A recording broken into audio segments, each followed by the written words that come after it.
சுவையாட்சி தருவன்னு சொல்லிட்டு முதல்வர் பதவிக்கு வந்திருக்காரு. அதே சமயம் அதிமுக விலகின உடனே தாவேக்கால இணையறாங்க. இதை பற்றி இது ஆரோக்கியமான ஒரு அரசியலாக விடுதலை சிறுத்தைகள் கட்சி உணரவில்லை, கருதவில்லை. இந்த ஆட்சி அமைய வேண்டும் என்பதற்காகவும் குடியரசுத் தலைவர் ஆட்சி இங்கே வந்துவிடக்கூடாது, அதை தடுக்க வேண்டும் என்பதற்காகவும் இடதுசாரி கட்சிகளோடு இணைந்து விடுதலை சிறுத்தைகள் கட்சி இந்த முடிவை மேற்கொண்டது. எங்கள் ஆதரவை நாங்கள் நல்கியிருக்கிறோம்.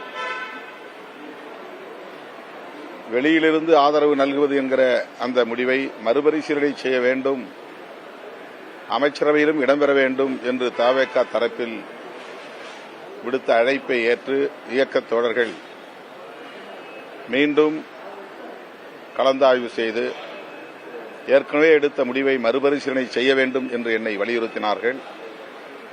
அதன் அடிப்படையில் நாங்கள் இன்றைக்கு அமைச்சரவையிலும் இடம்பெற்றிருக்கிறோம். இந்த நிலையில் தவேகா தலைவருக்கு, முன்னணி பொறுப்பாளர்களுக்கு விடுதலை சிறுத்தைகள் கட்சி விடுக்கிற வேண்டுகோள், எந்த சூழலிலும் உங்கள் ஆட்சி கவிழ்வதற்கு நாங்கள் இடம் கொடுக்க மாட்டோம். அந்த நம்பிக்கையோடு நீங்கள் ஆட்சியை திறம்பட செய்ய வேண்டும்.